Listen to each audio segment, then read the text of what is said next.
नमस्कार। आओ सुनाओ में आपका स्वागत है। आज की कहानी है मुंशी प्रेमचंद द्वारा लिखी गई गुप्त धन। पंडित मोटेराम का जीवन गांव में एक खुली किताब की तरह था। उनकी ईमानदारी हर किसी को पता थी। उनकी छोटी सी कुटिया, पत्नी सीता और उनके 2 बच्चों रामू और रानी के साथ भले ही अभावों से घिरी थी, पर उसमें स्नेह की गर्माहट हमेशा महसूस होती थी। गांव, जहां जीवन की रफ्तार धीमी थी, बाबू हरिदास के ईंटों के पजावे के कारण थोड़ा गुलजार जरूर रहने लगा था। दूर दूर के गांवों से औरतें, मर्द और बच्चे रोज सुबह आते और तपते हुए पजावे से ईंटें उठाकर सिर पर रखकर करीने से जमाते।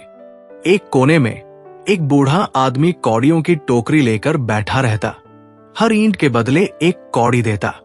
ज्यादा ईंटें ढोने वाले ज्यादा कमाते। इस लालच में कई अपनी कमर तक तोड़ लेते। मगन सिंह उन बच्चों में से एक था जिसकी पीठ पर हमेशा उसकी उम्र से ज्यादा बोझ होता था। उसकी आंखें शांत और गंभीर थी, जैसे किसी गहरी सोच में डूबा हो। और लड़के जो थोड़ी सी कमाई होते ही बनिए की दुकान पर गुड़ खरीदने भागते या सड़क पर गुजरती गाड़ियों को देखकर सीटियां बजाते, मगन सिन्हा चुपचाप अपना काम करता रहता। उसकी इस लगन पर कभी कभी बाबू हरिदास की नजर पड़ती। एक दिन जब मगन सिन्हा एक भारी गट्ठर लेकर हाफ रहा था, हरिदास ने कौड़ी वाले बूढ़े से कहा, अरे ओ रामदीन, इस छोटे को 2 कौड़ी ज्यादा देना, बेचारा थक गया है। रामदीन, जिसकी आंखों पर पुराने चश्मे का मोटा फ्रेम चढ़ा था, बिना कुछ कहे अपनी झुर्रियों भरी उंगलियों से मगन की टोकरी में 2 कौड़ी सरका देता। एक दोपहर जब धूप थोड़ी नरम हुई थी, बाबू हरिदास पजावे के पास बैठे मजदूरों को काम करते देख रहे थे। उनकी नजर मगन सिन्हा पर पड़ी, जो लगातार बिना रुके ईंटें ढो रहा था। हरिदास ने उसे बुलाया, अरे ओ छोटे, इधर आ, क्या नाम है तेरा? मगन डरते डरते उनके पास गया। मगन सिंह, बाबूजी। घर कहाँ है तेरा? पास के गांव में, बाबूजी। मां बाप है? मगन की आवाज थोड़ी धीमी हो गई। मां है बस, बाबूजी। वो भी बीमार रहती है। हरिदास को उस छोटे से लड़के की कहानी सुनकर दुख हुआ। उन्होंने अपने पास बैठे मुंशी शंकर की ओर देखा और कुछ सोचने लगे। उसी गांव में पंडित मोटेराम अपने छोटे से खेत में मेहनत कर रहे थे। उनकी पत्नी सीता अक्सर उनसे कहती, क्यों अपनी कमर तोड़ते हो, थोड़ा आराम कर लो। मोटेराम हंसकर कहते, अरे सीते, आराम करने के लिए तो पूरी जिंदगी पड़ी है, अभी तो 2 जून की रोटी का जुगाड़ करना है। उनके 2 बच्चे रामू और रानी खेत के किनारे खेलते रहते थे। एक दोपहर जब मोटेराम खेत में एक पुरानी जड़ को खोद रहे थे, उनकी कुदाल किसी सख्त चीज से टकराई। अरे ये क्या है? उन्होंने सोचा और मिट्टी हटाने लगे। धीरे धीरे एक पुराना मिट्टी का घड़ा निकला। उनका दिल जोर से धड़कने लगा। घड़ा भारी था।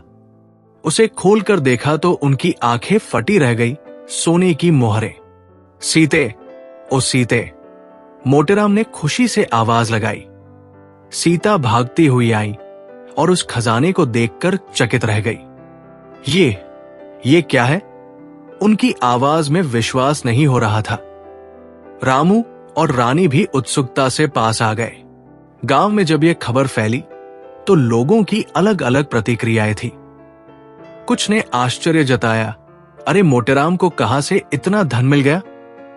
कुछ ईर्ष्या से फुसफुसाए, जरूर कहीं से चोरी करके लाया होगा। तो कुछ ने खुशी जताई, भगवान ने गरीब की सुन ली। उसी दौरान मगन सिंह कई दिनों से पजावे पर नहीं दिख रहा था। हरिदास ने रामदीन से पूछा, अरे रामदीन, वो छोटा लड़का मगन सिंह क्यों नहीं आ रहा आजकल? रामदीन ने अपनी कमजोर आंखों से देखते हुए कहा, सुना है उसकी मां बहुत बीमार है बाबूजी, शायद इसीलिए नहीं आ रहा होगा। हरिदास को चिंता हुई। उन्होंने सोचा, कहीं ज्यादा तकलीफ तो नहीं है। चौथे दिन हरिदास खुद मगन सिंह के गांव की ओर निकल पड़े। पूछते पूछते उसके घर तक पहुंच गए।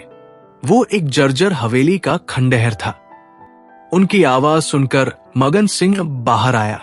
बाबूजी, आप? उसकी आवाज में आश्चर्य और थोड़ा डर था। हां मगन, कई दिन से दिखे नहीं। माता का क्या हाल है? हरिदास ने पूछा। मगन की आंखें भर आई। अम्मा अब बहुत बीमार है बाबूजी, कहती है अब शायद बचेगी नहीं। हरिदास का मन दुख से भर गया। उन्होंने मगन सिंह के साथ अंदर जाने का फैसला किया। मगन सिंह की मां की हालत देखकर बाबू हरिदास का मन द्रवित हो गया। बूढ़ी औरत एक टूटी हुई चारपाई पर लेटी कराह रही थी। उसकी आवाज में दर्द और निराशा घुली हुई थी। उसने हरिदास से मगन का ध्यान रखने का आग्रह किया और धीरे धीरे रुक रुक कर अपने पुरखों के एक गुप्त धन के बारे में बताया, जिसका पता एक पुराने बीजक में लिखा था। उसने हरिदास से विनती की कि अगर मौका मिले तो वो मगन को वो खजाना दिलवा दे, क्योंकि अब उसे किसी और पर भरोसा नहीं रहा। हरिदास उस बूढ़ी औरत की बातों को सुनकर गहरे सोच में पड़ गए। एक अनाथ लड़के की धरोहर और दूसरी तरफ उनके मन में छिपा लालच धीरे धीरे सिर उठाने लगा। उन्होंने मगन से उस बीजक के बारे में कुछ नहीं कहा, लेकिन उस रात उन्हें नींद नहीं आई।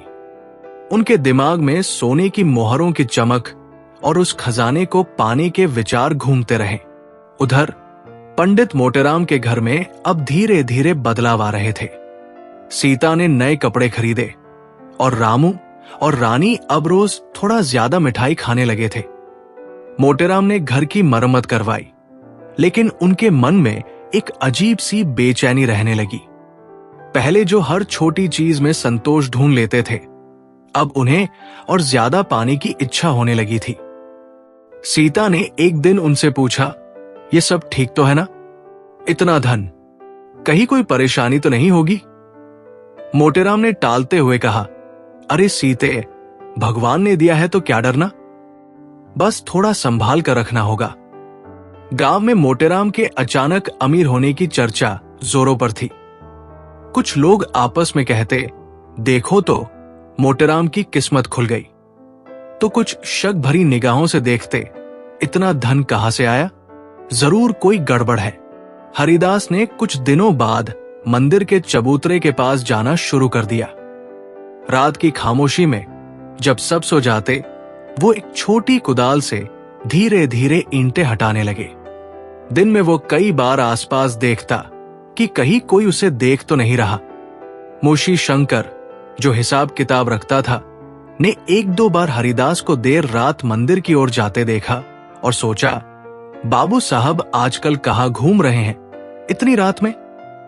उसने अपनी जिज्ञासा दबा दी, लेकिन उसके मन में एक सवाल जरूर उठ गया। मोटेराम को भी हरिदास के बदलते व्यवहार पर थोड़ा आश्चर्य हुआ।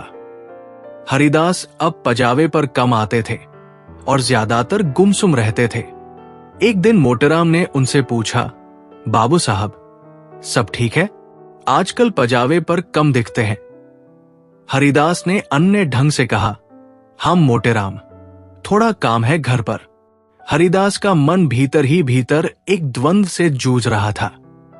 एक तरफ मगन की मां के अंतिम शब्द थे और दूसरी तरफ उस गुप्त धन का लोभ जो उन्हें अपनी ओर खींच रहा था। उन्होंने कई बार सोचा कि वो ये सब छोड़ दे, लेकिन फिर उस खजाने की कल्पना उन्हें फिर से उस चबूतरे की ओर ले जाती। ये एक ऐसा नशा था जिससे वो चाहकर भी मुक्त नहीं हो पा रहे थे। धीरे धीरे हरिदास की रातों की खुदाई और दिन की चिंता उनके स्वास्थ्य पर असर डालने लगी।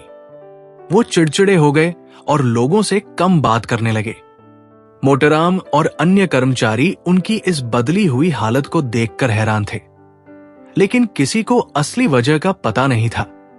जैसे जैसे दिन बीतते गए, पंडित मोटेराम का लोभ और बढ़ता गया। उन्होंने गांव के कुछ लोगों से छोटे मोटे झूठ बोले सिर्फ थोड़ा और धन कमाने की चाह में। घर में भी अब पहले जैसी शांति नहीं रही। रामू और रानी अब ज्यादा चीजों की मांग करने लगे थे और सीता को कभी कभी डर लगता था कि ये सब कहीं उनके परिवार को बदल न दे। प्रभुदास, जो अब जवान हो रहा था, अपने पिता के बदलते स्वभाव को भांप रहा था। उसने एक बार अपनी मां से पूछा भी, पिताजी आजकल इतने परेशान क्यों रहते हैं? सीता ने बस यही कहा, बेटा, बड़े आदमी की बड़ी बातें।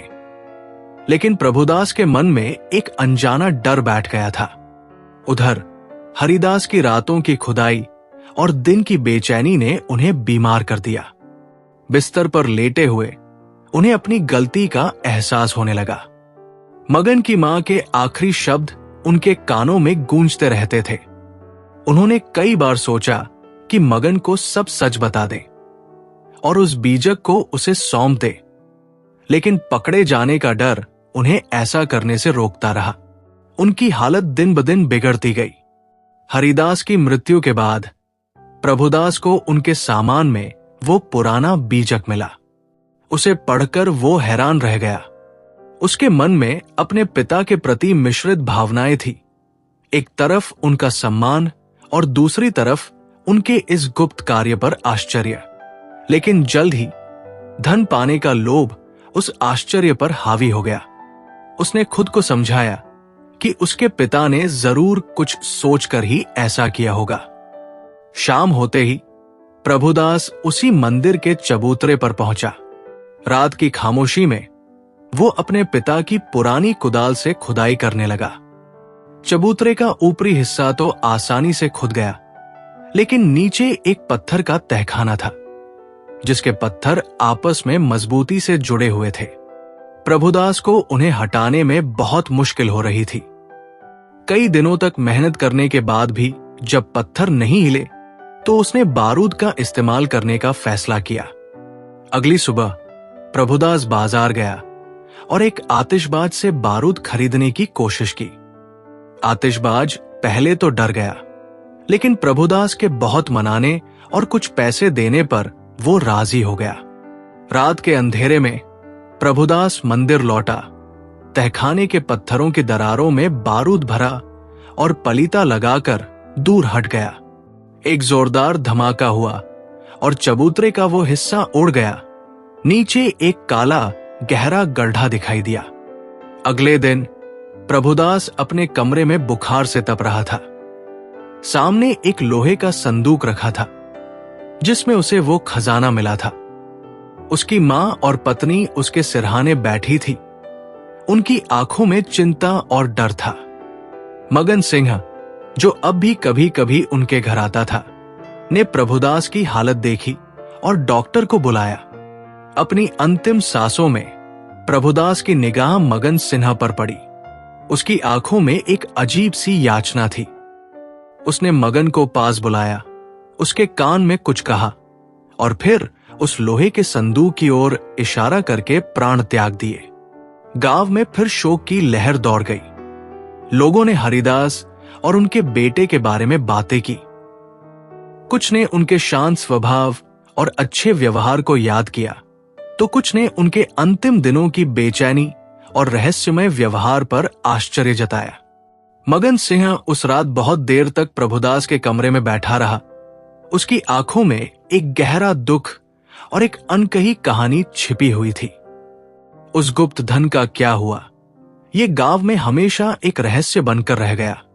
एक चेतावनी की तरह कि लालच अक्सर विनाश की ओर ले जाता है।